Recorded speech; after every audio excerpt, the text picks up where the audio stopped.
нашего, наверное, самого фундаментального классика Шалки Истлен-Шуулы. И я когда-то очень давно, лет в 15, начал писать мелодии какие-то. Начал их писать не от хорошей жизни, а потому что мне хотелось что-то петь, а запоминал я не очень хорошо. И поэтому я в какой-то момент понял, что чем запоминать что-то, гораздо проще что-то сразу написать. И поэтому я начал писать. И самое главное, помните, если вам хочется что-то писать, что-то играть, что-то делать, главное перешагнуть через какие-то мысли, которые вам мешают это делать, что вы не можете, что у вас недостаточно знаний и так далее и подобное. Ни у кого недостаточно знаний, и никто достаточно не хорош. Для того, чтобы что-то начать делать, писать, не нужно обладать ничем, кроме небольшого количества желания и небольшого количества умений. И вот я взял на себя когда-то смелость написать мелодию к этим словам, и у меня новая шабр Елаймсага.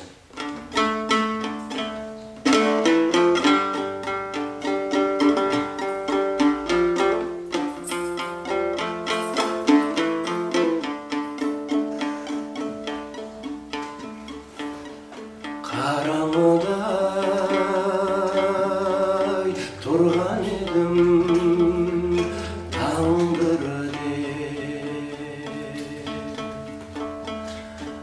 таң шолпанғай мен қарадым айдырде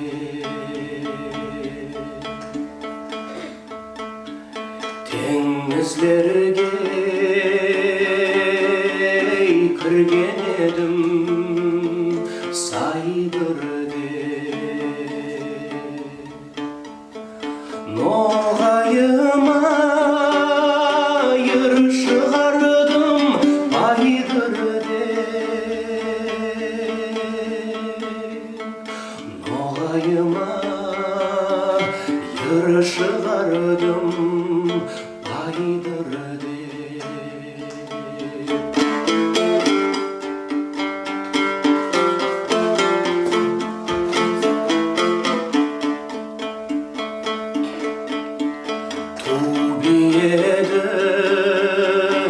Yıkkan edim taydırdı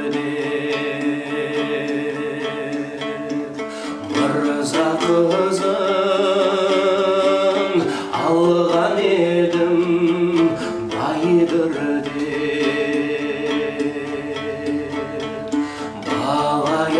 Bağayaktan düşken edim şaydırdı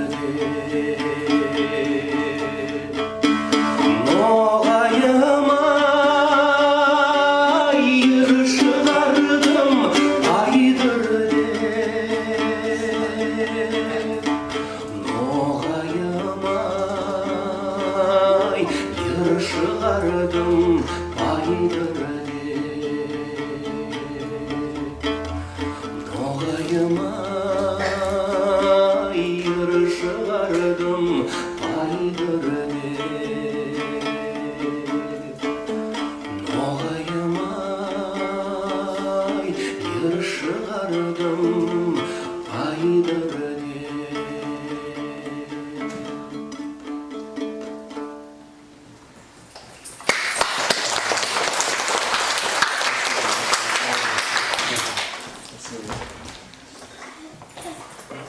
Вот.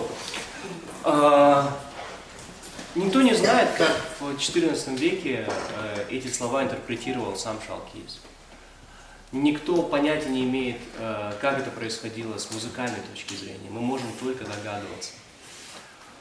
Но я взял на себя смелость, а на это нужна смелость, чтобы взять эти слова и положить на них какую-то мелодию, которая была мне близка.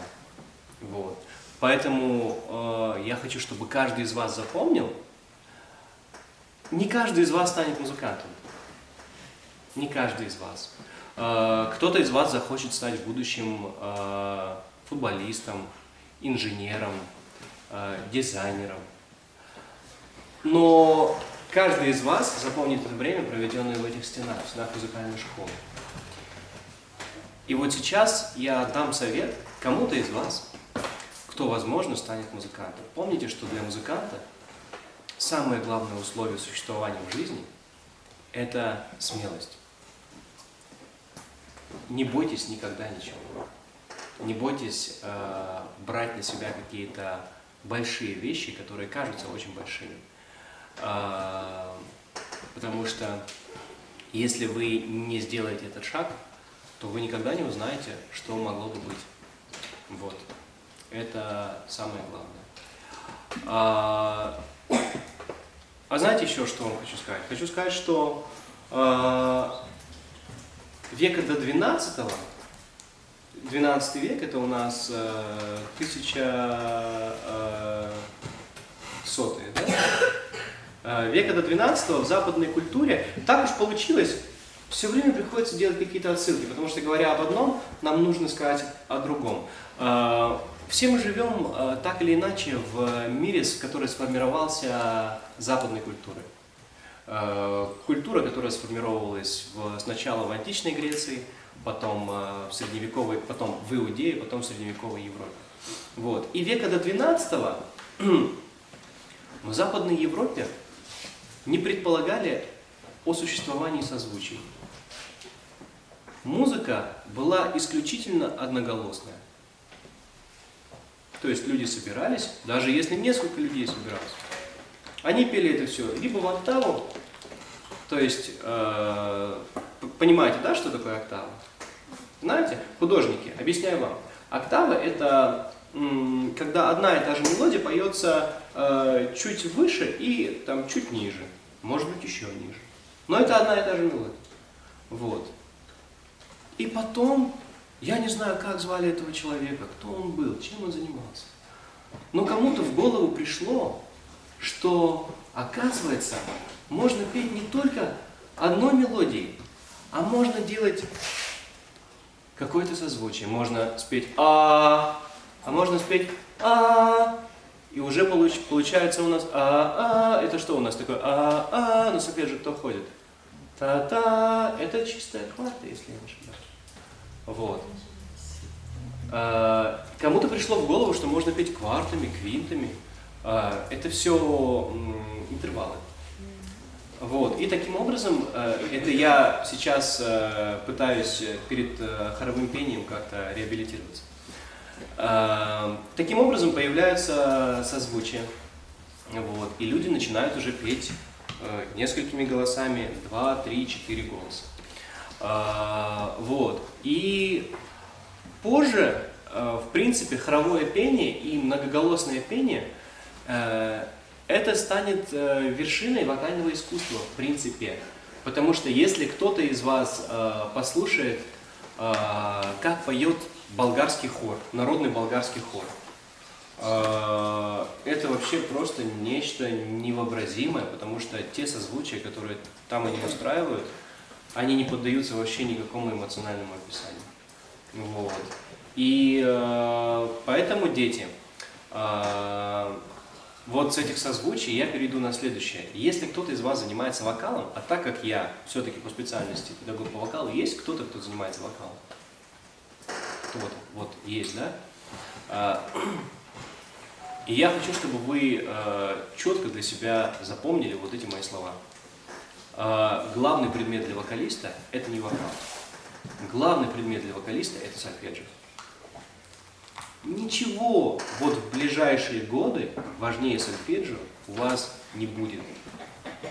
Потому что сольфеджио – это именно то, что даст вам возможность всегда при любых обстоятельствах петь чисто. Потому что для вокалиста задача номер один – не петь громко, а задача номер один – петь чисто. И только сольфеджио поможет вам петь чисто. Это вот на ближайшие годы, на годы становления, музыкальная школа, первые там годы музыкального училища для вокалиста самый важный предмет – сольфеджио. Никогда об этом не забывайте, никогда не пренебрегайте. Я знаю, что иногда это может быть лень. Иногда одноголосное сольфеджио может казаться неинтересным. но нужно сидеть и пытаться этим заниматься. То есть нужно перебороть себя. Вот. Это очень важно. Что еще сказать конкретно про вокал? Есть люди, которые, слушая музыку, мы занимаемся тем же самым сольфеджио. Скажем, у меня недавно возник спор с одним педагогом по поводу Майкла Джексона. О том, что Майкл Джексон часами напролет, то есть его закрывали в комнате, он слушал много-много-много музыки. Это же то же самое сольфеджио, когда человек несколько часов подряд слушает одну и ту же мелодию, она остается у него в голове, и как-то, я не знаю, это то же самое сольфеджио. Вот. Поэтому помните, что вот эти предметы, теоретические сольфеджио, хоровое пение, в чем, не знаю, скажу ли сейчас понятные вещи. Сольфеджио – это мелодическое развитие. То есть это то, что позволит вам развиваться в горизонтальной плоскости, в мелодической плоскости. А хоровое пение – это вертикальное развитие, гармоническое, то, что вам позволит автоматически слышать гармоническую раскладку. То есть музыку вы будете видеть благодаря хоровому пению, музыку вертикально, а благодаря сольфеджио вы можете видеть музыку горизонтально. В общем, как-то вот так. Почему еще сольфеджио? Я вам сейчас скажу, что такое музыка в принципе. Музыка, сейчас постараюсь объяснять просто. Музыка – это секундная стрелка. Музыка – это хронометраж, это время. Вот время идет, мы все слышим на часах. Вот часы на стеночке висят у вас. Часы что делают? Тик-тикают, да, как они тикают? Тик-так, тик-так, тик-так. Они тикают равномерно, правда же? То есть не бывает же такого, что один тик будет такой тик, а потом так, а потом тик-так, а потом тик-так, а потом тик-так, тик-так, тик-так, тик-так. Нет, часы тикают всегда равномерно. Тик-так, тик-так, тик-так. Да, именно. И это самое главное условие музыки. Музыка распределяется хронометрически, она распределяется благодаря времени. Она звучит во времени.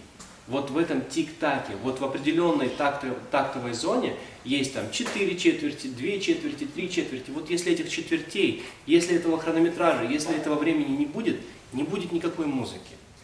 Потому что музыка и мелодически она длится длительностями. Длительность – это тоже время. Вот, поэтому это очень важно заниматься вот этим предметом сольфеджио, потому что сольфеджио дает нам понимание о времени в музыке, о времени в мелодии. Вот. Это на самом деле самый гармоничный предмет из всех существующих. Вот. Поэтому, я не знаю, надо слушать много хорошей музыки. Какую музыку вы любите? Кого вы любите слушать? Вообще, в принципе, не классических музыкантов, кого угодно. Ну, всем интересно. Может, из мультиков какие-то песни вам нравятся, дети? «Синий трактор», например.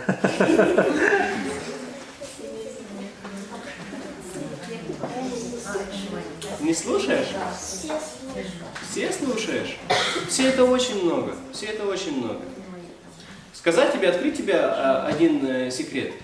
В мире каждый день выпускается 10 тысяч песен. Представляешь, что такое 10 тысяч? Это очень много. Очень много. Поэтому в современном мире нужно пытаться как-то выбирать себе любимых исполнителей, любимые команды, любимые группы и как-то попытаться сузить этот список, чтобы не 10 тысяч в день слушать, а как-то, может быть, чуть-чуть поменьше.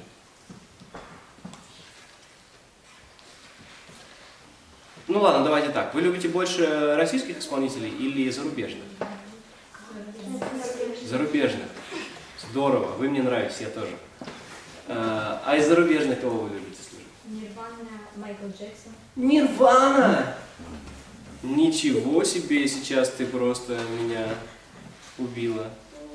Нирвана это же Кит Урбан. Кит Урбан, да. Майкл Джексон, это здорово. Ну кто еще что любит?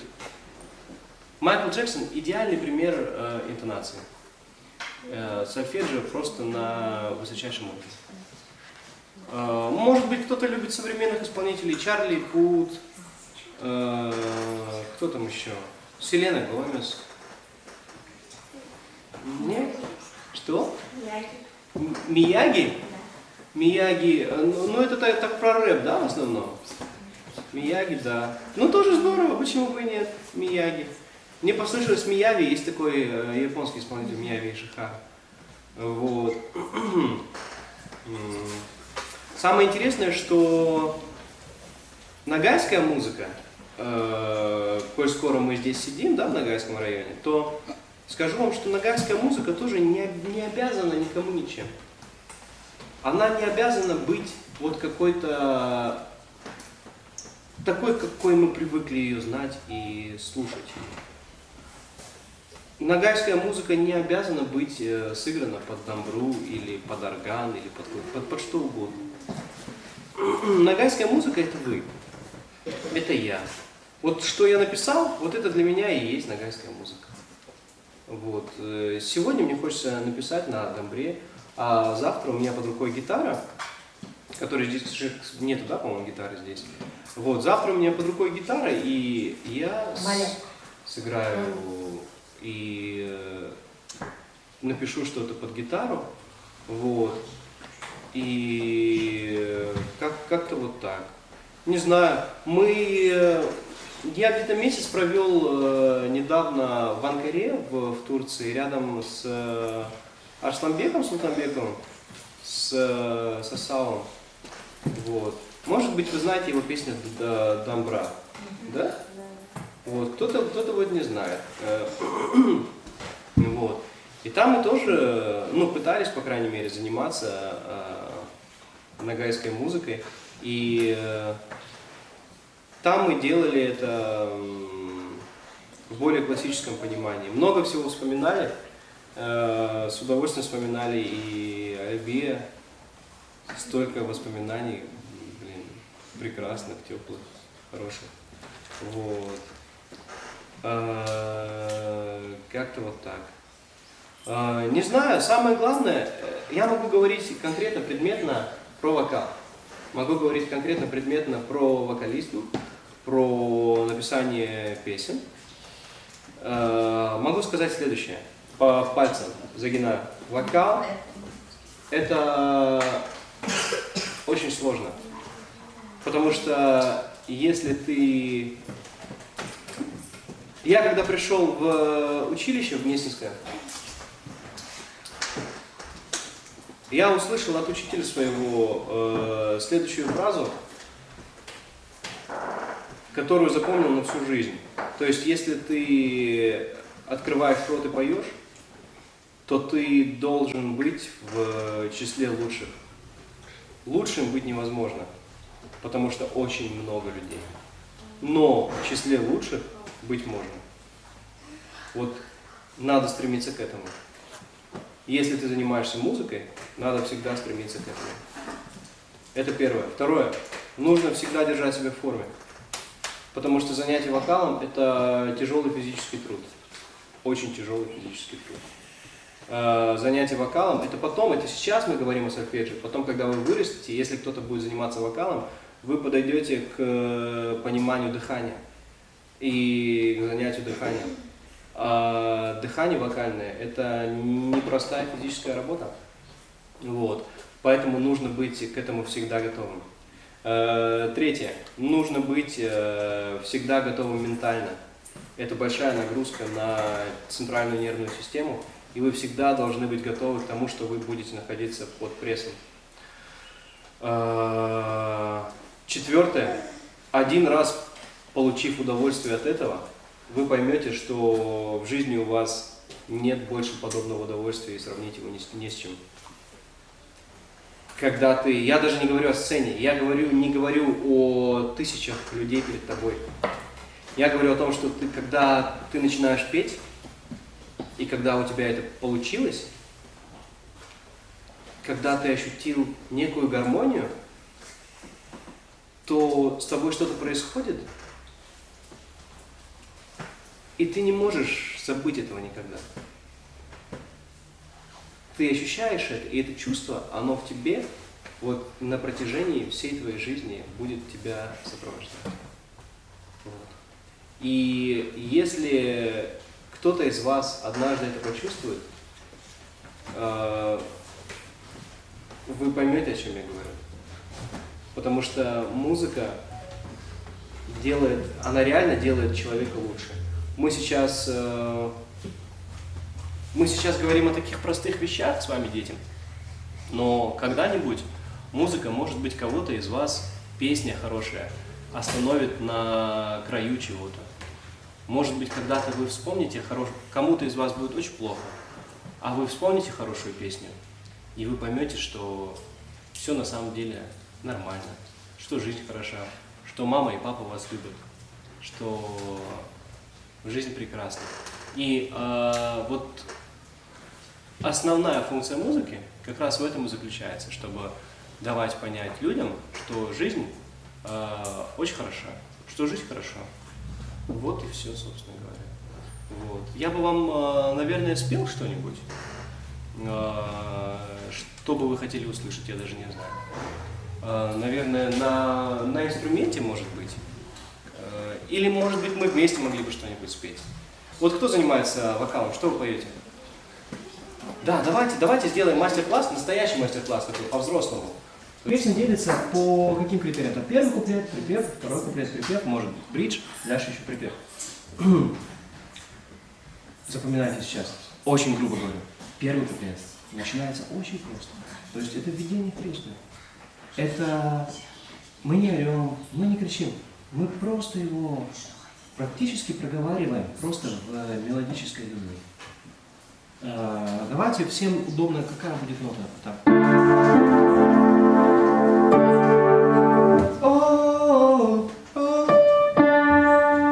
Можем? Вот это нота ре. Скажи. Умница, какой слух отличный. Можем? Какой слух удобнее? Давайте. Горим, подключайся.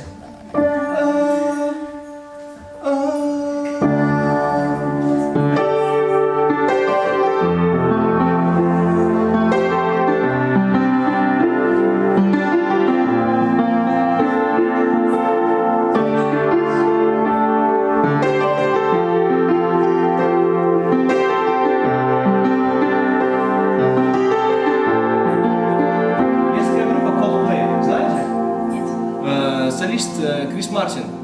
Coldplay, запомните, очень хорошая группа. Очень хорошая группа. When she was just a girl, she expected the world. Видите, как мы начинаем? Очень просто. But if you were from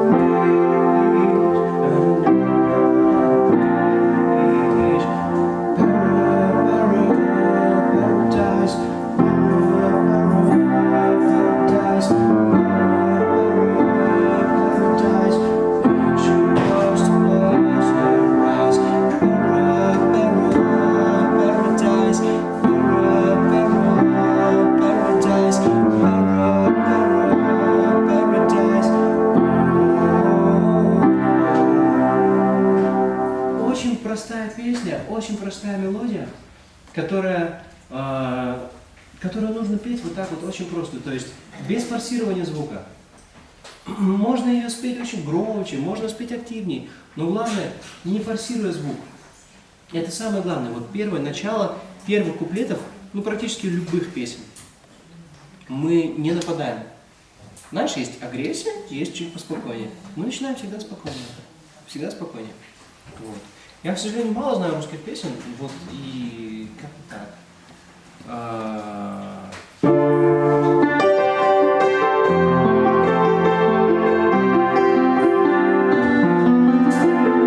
Кстати, была такая очень старая песня, на Кубани был такой певец-исполнитель Мурат Ситов. Вот у него была такая песня.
То есть песня звучит же на самом деле вот в этой интерпретации не очевидно для ногайской музыки, правда же?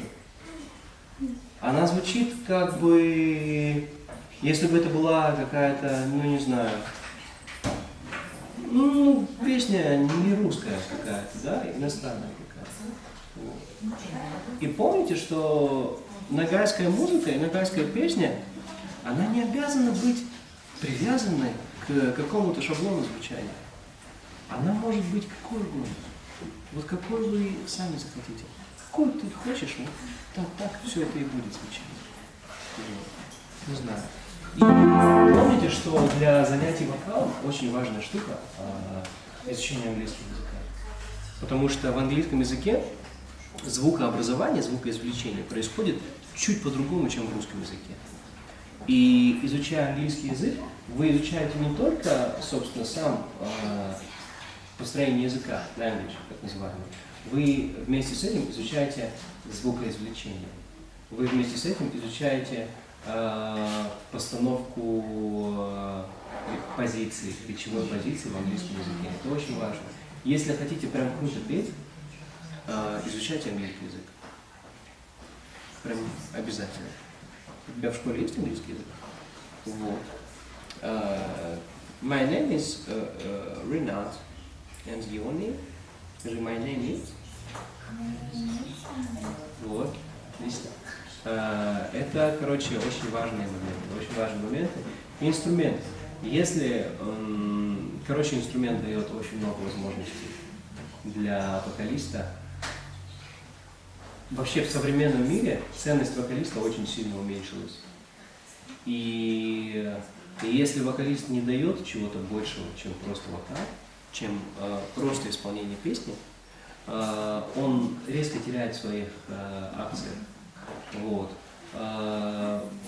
Если мы возьмем главных звезд сегодняшних, это люди, которые, как правило, вместе с исполнением занимаются написанием своих песен.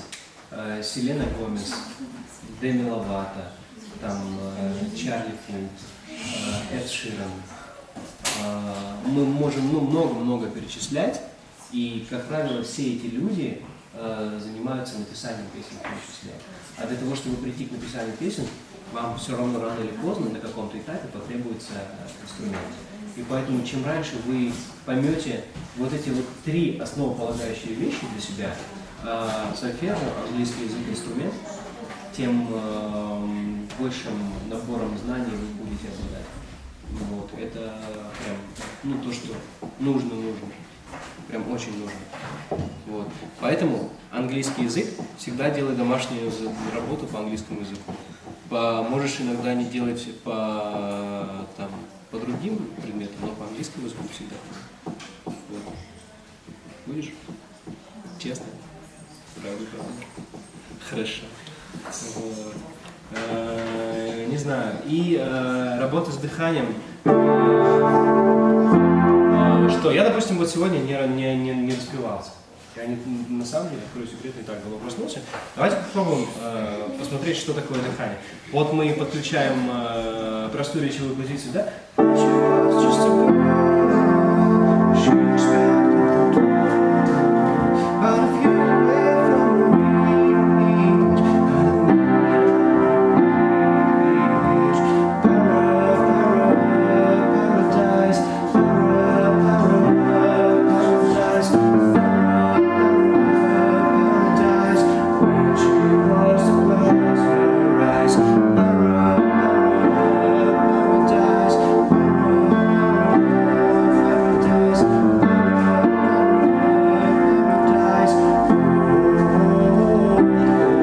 Там короткий проигрыш уже.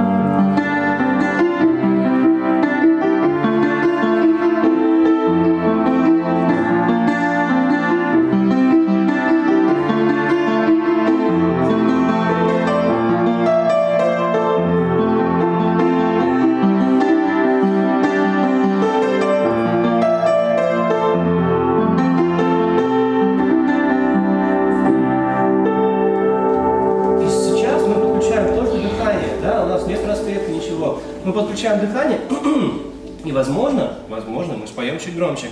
Dreams of paradise, paradise, paradise.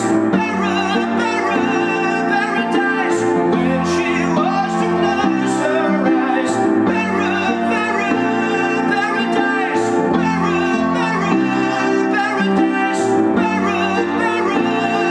paradise. Oh.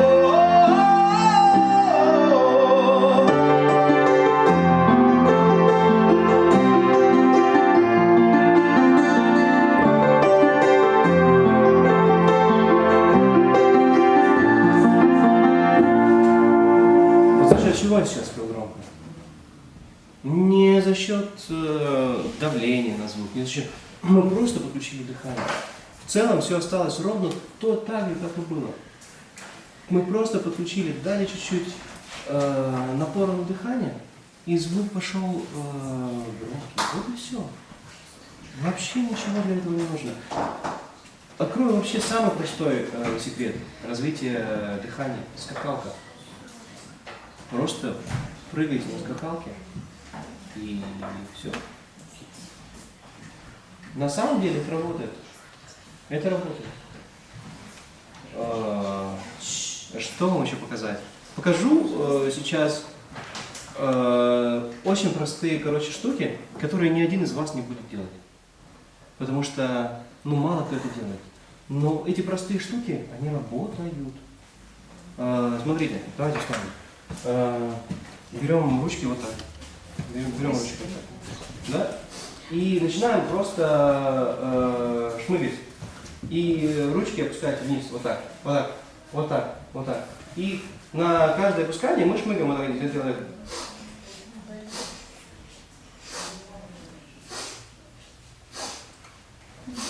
И стараемся при этом делать это животиком.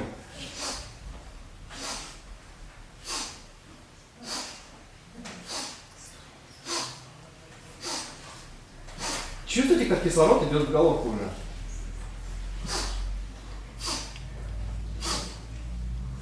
Это называется одно из упражнений дыхательной гимнастики Стрельниковой, так называется гимнастика. Или же там у нее есть, скажем, вот следующее упражнение. Вот смотрите. Называется насосики. Вот называется насосики. Вот как будто качаем насос, шину у велосипеда или у мячика. Делаем вот так.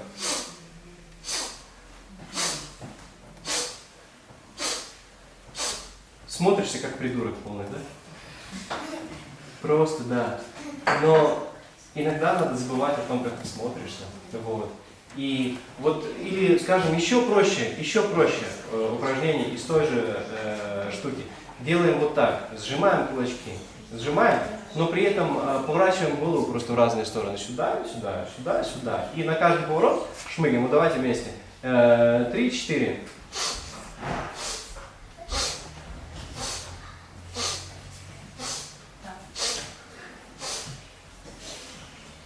Вот. Это очень простые штуки, но в то же время очень рабочие. Они все работают. Вот.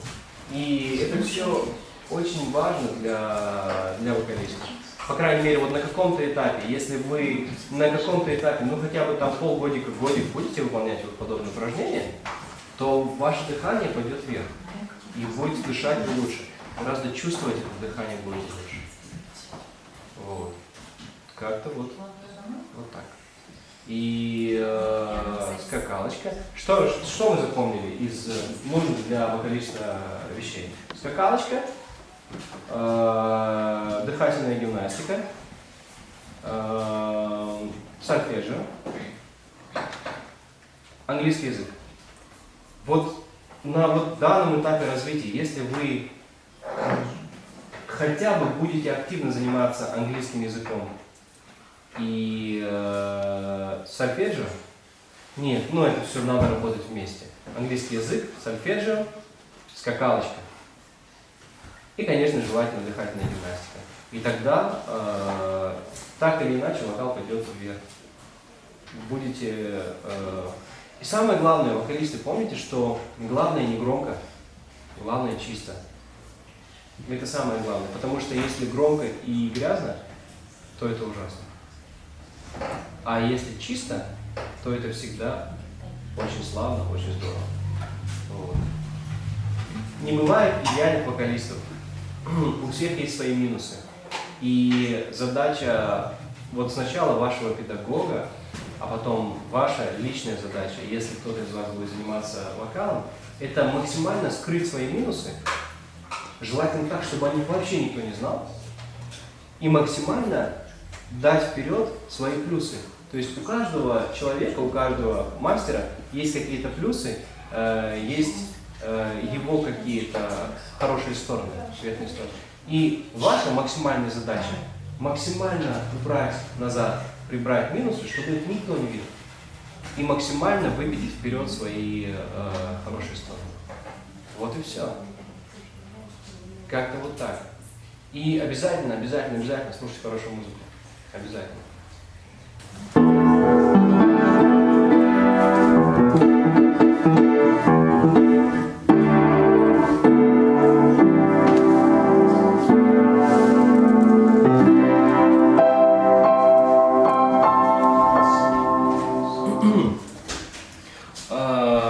Давайте посмотрим один текст, если найдем. Я вам сейчас назову одно имя, вы должны его запомнить очень прям основательно. Стиви Вандер. Может быть, вы слышали о нем. Стиви Вандер от рождения слепой, и вот ему нечем было заниматься в юношеском возрасте, в детском возрасте, и он занимался музыкой, играл на пианино, пел и так далее, писал песни. И настолько хорошо он научился это делать, что делал это лучше всех в мире. Вот прям лучше всех в мире. Стиви Вандер – это одно из главных имен в музыке второй половины 20 века. И смотрите, вот у него есть одна песня, называется «Lately». «Lately» в переводе с английского – это в последнее время. Там он использует один очень интересный прием композиторский, который называется модуляция. То есть он начинает песню в одной тональности, в до мажоре, а заканчивает ее в фа мажоре. Что это означает? Это означает, что у него модуляция происходит на вот, тон, на 2,5 тона сразу же. Вот. Обычно модуляция происходит на полтона или на тон. Вот. А у него сразу на 2,5 тона, и это слушается очень эффектно. Как-то вот так. Не можем найти текст точно, ну, если что, постараемся вспомнить.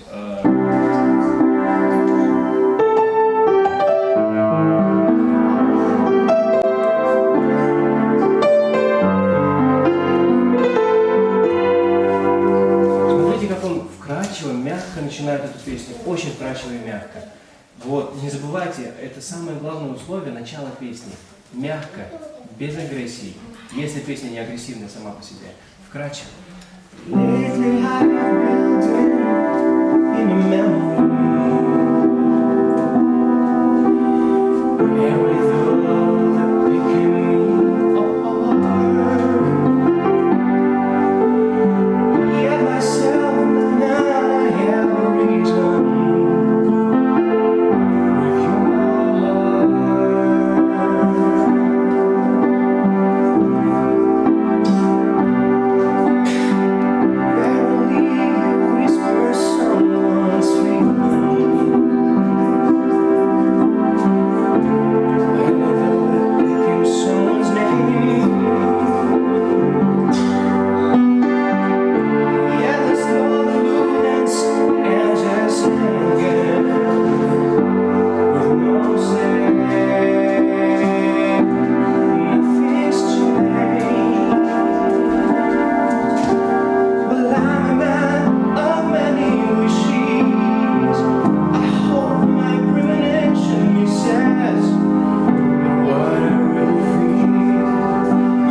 короче, супер легендарный, супер крутой.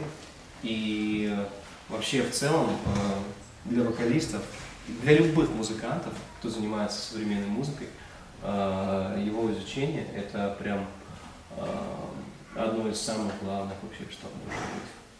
Вот. Как-то вот так. Что на гайском мы можем сделать на фортепиано?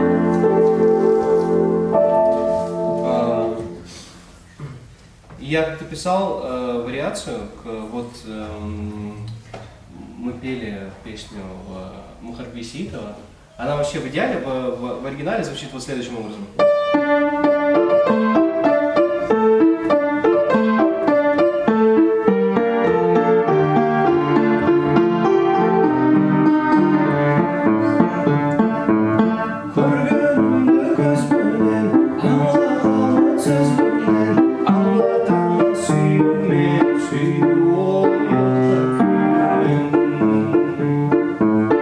Вот, и я как-то взял на себя смелость и написал вариацию к этой мелодии. Она звучит чуть-чуть более лирично. Следующая вариация — это развитие, просто чуть-чуть другое развитие. Вот. И это тоже пример, как одна мелодия может зазвучать чуть-чуть по-разному, то есть совсем по-разному. То есть мы не обязаны быть привязаны к каким-то шаблонам и стандартам. Если мы хотим что-то развить, сделать что-то по-другому, мы имеем на это право. И вот и все.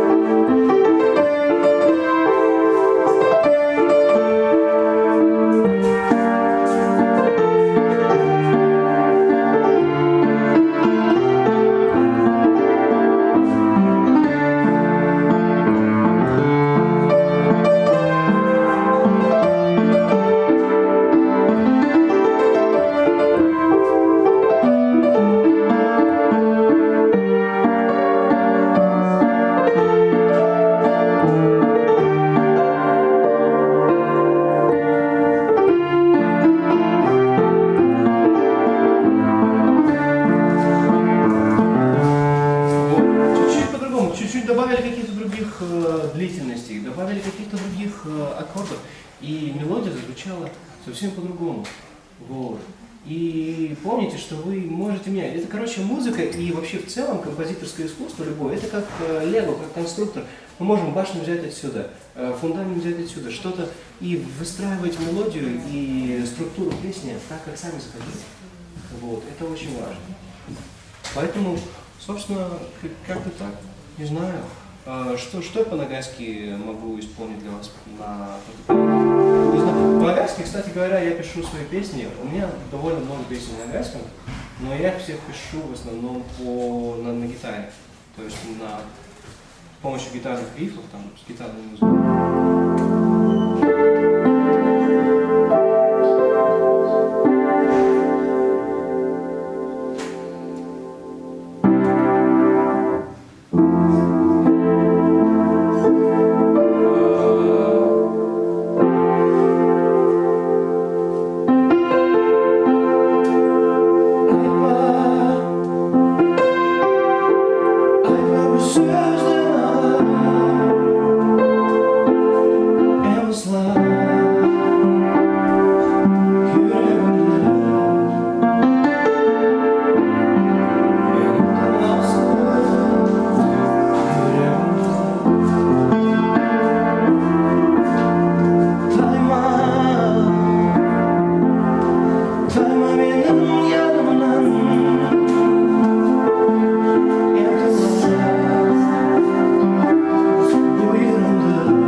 В общем, люблю я такую нетипичную музыку. Собственно говоря, пожалуй, все. И в любом случае помните, что вот чем бы вы ни занимались, музыка всегда останется в ваших сердцах. И любите родителей. Это очень важно, короче, на самом деле. Любить своих близких. Это очень важно, потому что не знаю даже, как сказать. Любите родителей, будьте уважительными к старшим, не обижайте младших. Такие простые вещи, которые на самом деле, короче, очень важны. Вот. Относитесь мягче друг к другу. Относитесь мягче друг к другу. Вот. И несите музыку в сердцах, потому что она вам будет помогать вообще всегда, при любых расстройствах. Всегда. Это очень важно. Вот. Спасибо большое. Так, давайте подведем итоги. Вы запомнили, что нужно для вокала, для вокалистов? Нужен английский язык. Супер важно. Сольфеджио. Супер важно. Скакалка. Это не менее важно. И дыхательная гимнастика. Это все очень-очень важно. Очень-очень важно. Вот. Не забывайте.